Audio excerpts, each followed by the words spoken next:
स्वागत है आपका विनोद जी नई परख के मंच पर एक बार फिर। देखिए 3 विधानसभाओं के चुनाव हुए, उपचुनाव हुए। अगर और कोई वक्त होता तो हम और आप उसके ऊपर चर्चा भी नहीं कर रहे होते।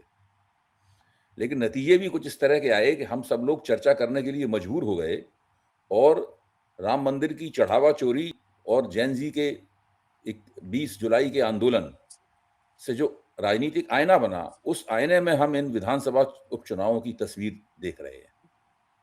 उस आईने में देख के हम विधानसभा चुनावों का मतलब समझने की कोशिश कर रहे हैं।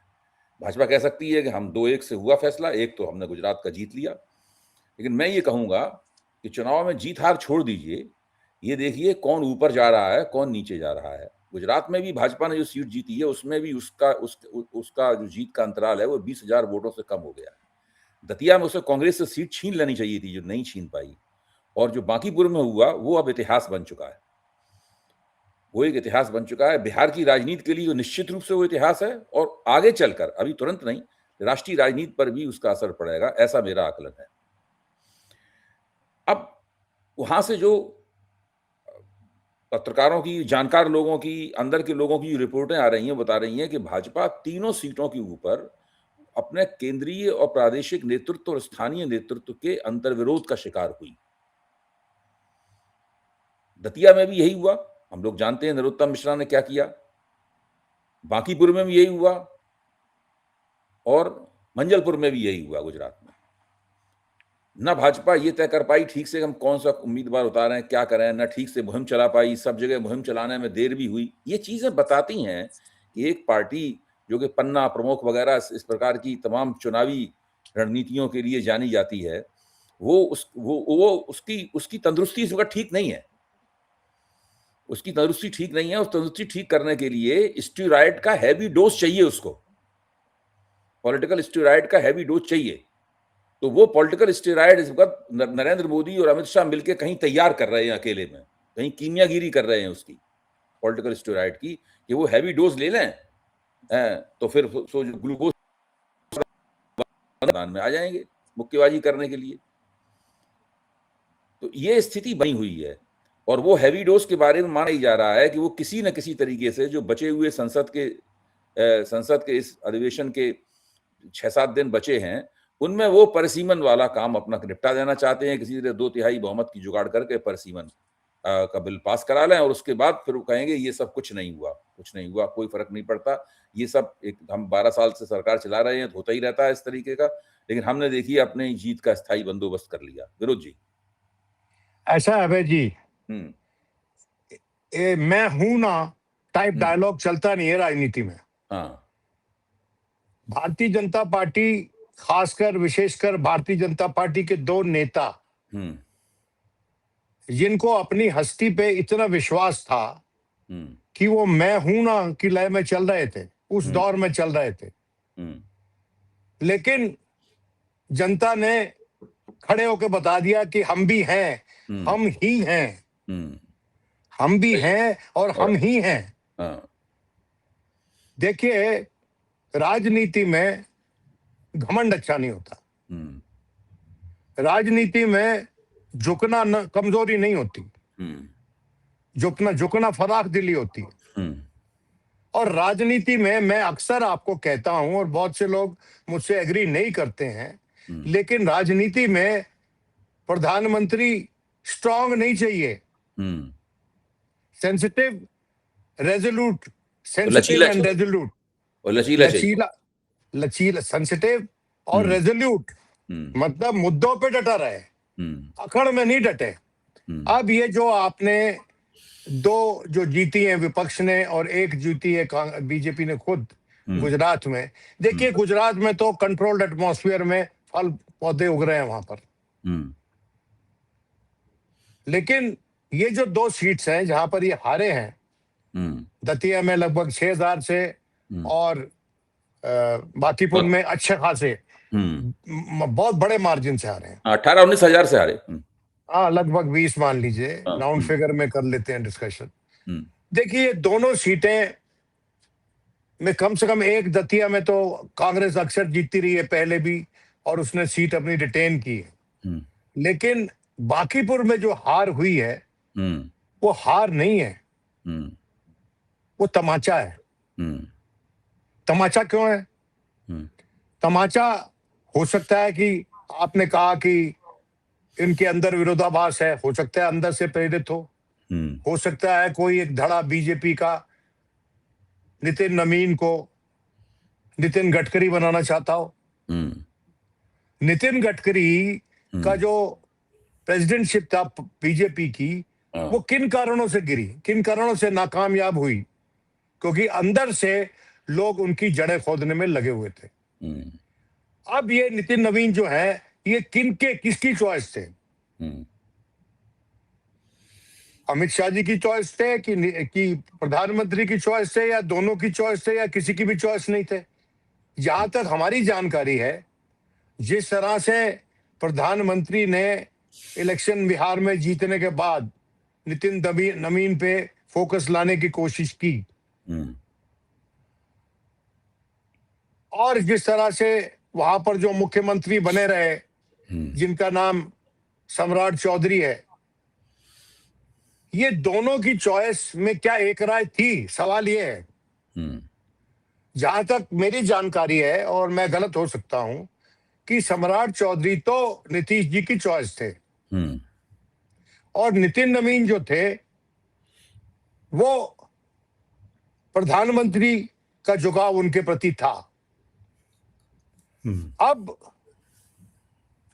क्या कुछ ऐसा हुआ कि कोई उनके कार्यकाल पूरे होने से पहले उनकी राजनीतिक भविष्य को दिवंगत बनाने में लगा हुआ था? एक कारण ये भी था। देखिए, वहां पर जो कैंडिडेट माना जाता है कि बीजेपी ने जो कैंडिडेट बांकीपुर में दिया, वो कैंडिडेट बहुत मजबूत नहीं था। उसी तरह से आरजेडी का कैंडिडेट भी मजबूत नहीं था। तो उसके चलते जो चेहरा प्रबल बन के उभरा, वो प्रशांत किशोर था। हमें खुशी है प्रशांत किशोर जीत गए, पढ़े लिखे आदमी है, एक पॉइंट ऑफ व्यू लेके चलते हैं, उनका अपने स्टेट के बारे में एक विजन है, वो बिहार के हैं, और अपना नाम सिर्फ प्रशांत किशोर लिखते हैं, लेकिन वो फॉरवर्ड कास्ट के हैं, ब्राह्मण समाज से आते हैं। अब आकलन ये लगाया जा रहा है कि उनकी जो जीत है, उसके चलते बीजेपी का जो फॉरवर्ड कास्ट वोट है वो चरमरा रहा है। ये तो वक्त बताएगा कितना चरमराया है, लेकिन आज के दिन जो आगाज हुआ है, उसका अंजाम क्या होगा, इस पे विवेचना की जरूरत है। और वो आज के दिन अगर हम करेंगे तो स्पेकुलेशन होगी। आज प्रधानमंत्री मिले हैं नीतीश जी से, लल्लन सिंह से मिले हैं, और जो उनके नेता हैं संजय झा, उनसे मिले हैं। और अब मिलने का क्या मतलब है? पहले मिले थे क्या? इलेक्शन के दौरान मिले थे क्या? क्या नीतीश कुमार वहां प्रचार करने नहीं जा सकते थे क्या? क्या कोई जेडीयू का बड़ा नेता प्रचार करने गया? वहां पर स्वयं हर जगह पहुंच जाते हैं अमित शाह जी, वहां तो नहीं गए प्रचार करने, जहां तक मेरी जानकारी है। ना ना प्रधानमंत्री स्वयं गए। तो इन्होंने तो ये सोचा था कि they took the people of Bankipur for granted. और बांकीपुर जो है वो तो पटना के गर्भ में बैठा हुआ है। पटना की एक कॉन्स्टिट्यूएंसी है, और पटना में जो कायस्थ समाज है उसका गढ़ है। तो क्या कायस्थ समाज छिटक गया बीजेपी से? ये तो देखने वाली बात होगी ना। और दूसरी बात, जो जहां दतिया की आपने बात की, तो दतिया में तो मुझे लगता है कि वहां पर जो नरोत्तम मिश्रा हैं, वो पहले गृह मंत्री हुआ करते थे मध्य प्रदेश में, और उनकी अकड़ भी उतनी है जितनी केंद्रीय नेतृत्व की है। देखिए, झुक के राज नहीं करना चाहती बीजेपी। क्यों भाई? जनार्दन के सामने नहीं झुकोगे क्या?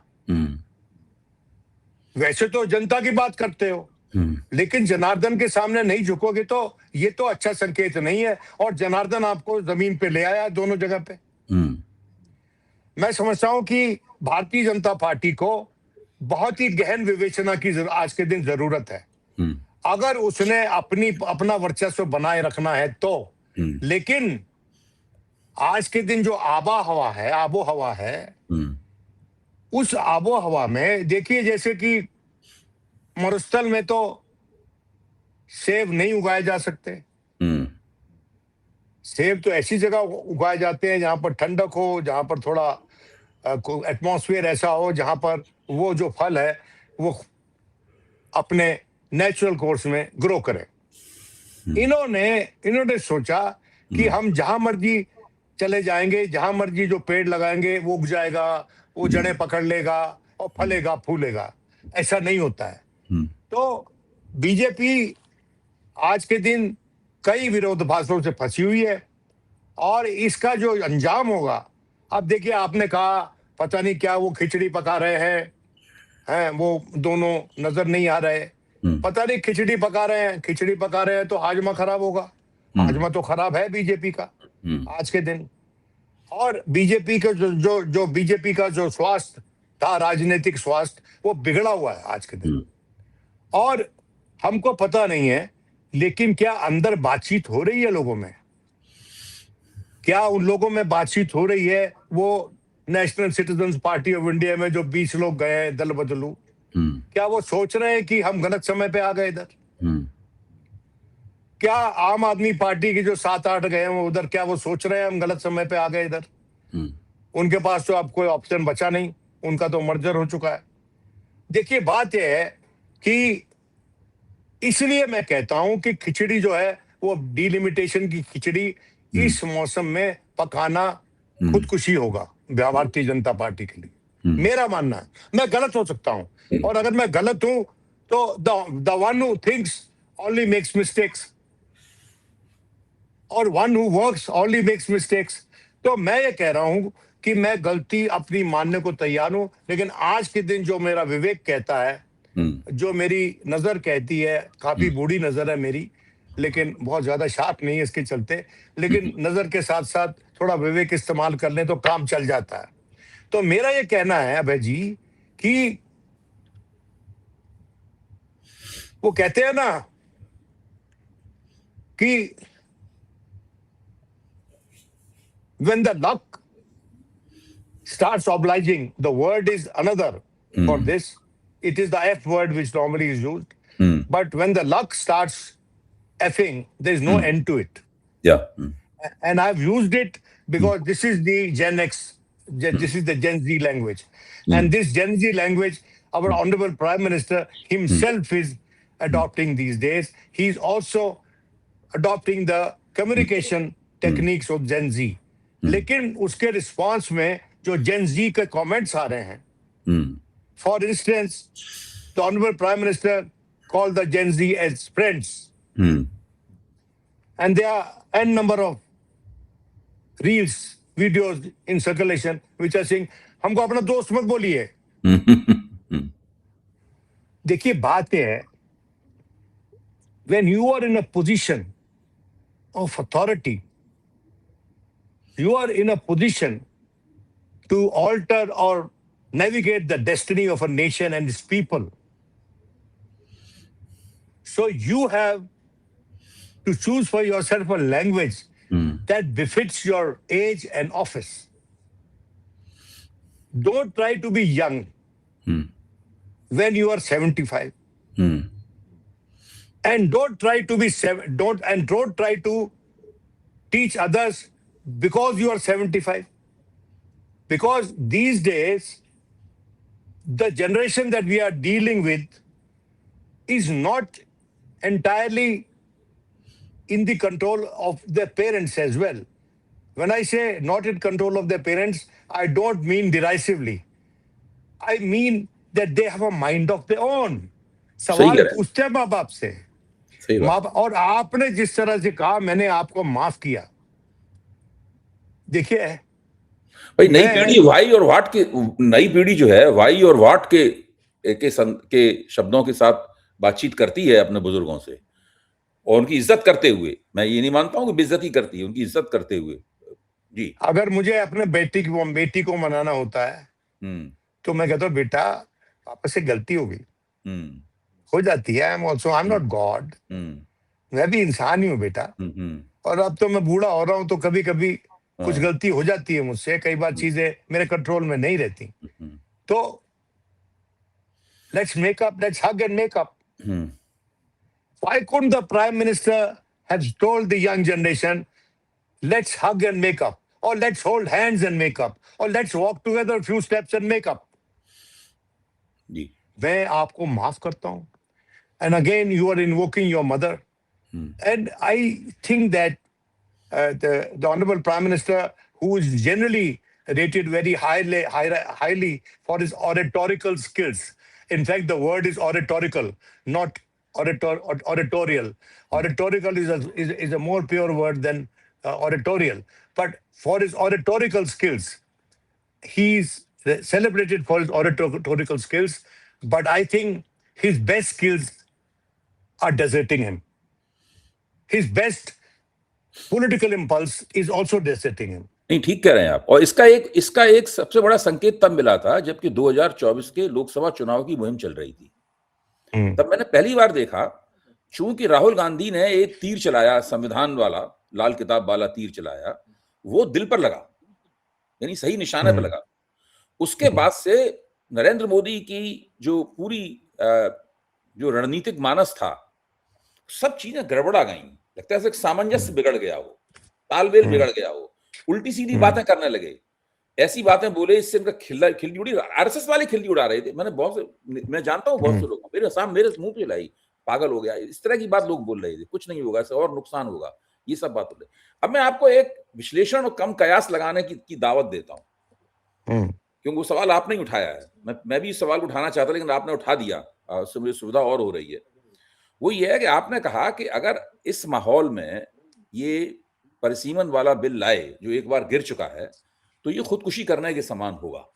अच्छा, इन्होंने पूरी तिकड़म तो कर रखी है, पार्टियां पहले ही तोड़ दी हैं, अब पार्टियां तोड़ने के लिए ज्यादा बची नहीं है, ऐसी पार्टियां हैं नहीं, इनको आप कांग्रेस को आप तोड़ नहीं सकते, डीएमके को अभी फिलहाल तोड़ना आपके लिए मुश्किल है, समाजवादी पार्टी को तोड़ना भी मुश्किल है, उसके लिए ज्यादा बड़ा प्रपंच करना होगा।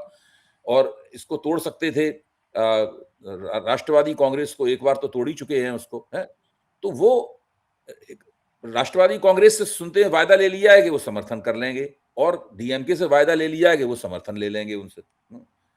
अच्छा, तो ये जो वायदे लिए गए हैं, मुझे लगता है कि स्टालिन और शरद पवार, ये दोनों, अगर इन्होंने वायदा कर भी दिया है इनको, तो वो अब इस वायदे पे पुनर्विचार करेंगे, ऐसा मेरा मानना है।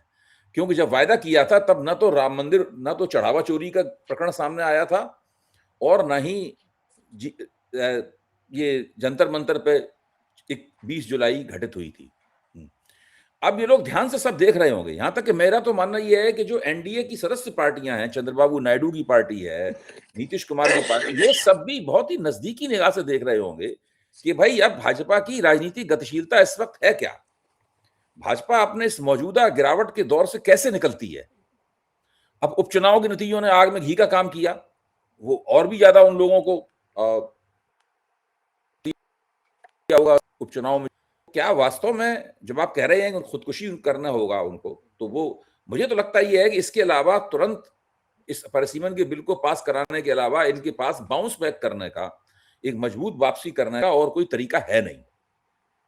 अभय जी, ऐसा है कि ये जो आकलन किया है बहुत से इनके अपने चंपू चैनलों ने कि ये जो 2 लोग जीते हैं, ये जो हमारे मित्र प्रशांत किशोर जीते हैं, और जो उससे पहले चेन्नई में जो जीत हुई है टीवीके की, इसका आकलन ये है कि people are looking for a third option. और जेन जी ने ही जिताया है फिल्म स्टार को भी चेन्नई में। तो क्या आप समझते हैं कि जेन जी ने अगर चेन्नई में उसको जिताया है, तो जिसके खिलाफ जेन जी है उसके हाथ मिला लेगी क्या डीएमके? नहीं, इतना देखिए, ऐसा है। देखिए, डीएमके वालों ने तो जो जंतर मंतर पे हुआ उसके खिलाफ बड़ा जबरदस्त प्रदर्शन वगैरह वहां किया। देखिए, ऐसा है कि डीएमके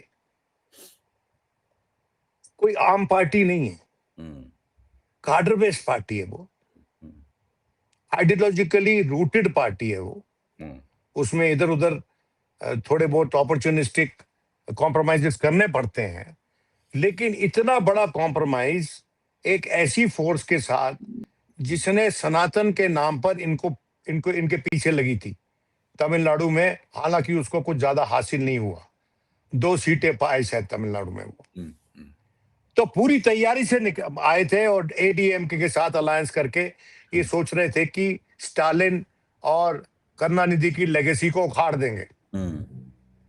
देखिए जो जो जो जो तमिलनाडु था, आइडियोलॉजिकली उसको धराशायी करना इनके लिए उतना ही इंपॉर्टेंट था जितना वेस्ट बंगाल को धराशायी करना आइडियोलॉजिकली था भारतीय जनता पार्टी के लिए, क्योंकि भारतीय जनता पार्टी तो भारत के मस्तिष्क, उसकी सोच पे कंट्रोल करना चाहती है। और ये 2 लोग जो हैं, अब देखिए आज भी अभय जी, भले ही वो फिल्म स्टार जीत गया है, लेकिन अगर दोनों के मिला के एडीएमके और डीएमके के मिला के आप गिन लेते हैं एमएलए, तो सरकार उनकी बन सकती थी। बिल्कुल बिल्कुल। द्रविड़ राजनीति कमजोर नहीं हुई है, विभाजित है। Dravidian thought is not diluted. तो आप मुझे बताइए कि किस कारण से, किस प्रॉमिस पर डीएमके इनको परिसीमन करने देगा? और डीएमके जिसने शुरू में ये कहा कि जो परिसीमन है ये भारत में जो इक्विटी है सदर्न स्टेट्स की, उसको डाइल्यूट करेगा, अभी भी डाइल्यूटेड है अकॉर्डिंग टू देम, ज्यादा डाइल्यूट करेगा। देखिए किसी भी फेडरल सेटअप में the main question is equity. आपके पास इक्विटी क्या है केंद्र में? और तमिलनाडु एक ऐसा प्रांत है जिसमें जब मिलीजुली राजनीति हुई और जब सत्ता में उनको शेयर मिला द्रविडियन पार्टीज को, तो वो पार्टी जो है उनकी थॉट की integration with that of rest of India मजबूत हुई। और मैं ये मानता हूं कि ये बात सच है कि मैं एक शर्त हारा था एक बार सूर्य प्रकाश से, आप बताया था कि मैंने कहा था कि जो जनेऊ काट के बड़ी हुई है पार्टी, ब्राह्मणों को जनेऊ काट के जो पार्टी बड़ी हुई है, वो कैसे बीजेपी के साथ मिल जाएगी? लेकिन वो मिल गई। पर वो जमाना था अटल जी का, और वो जमाना था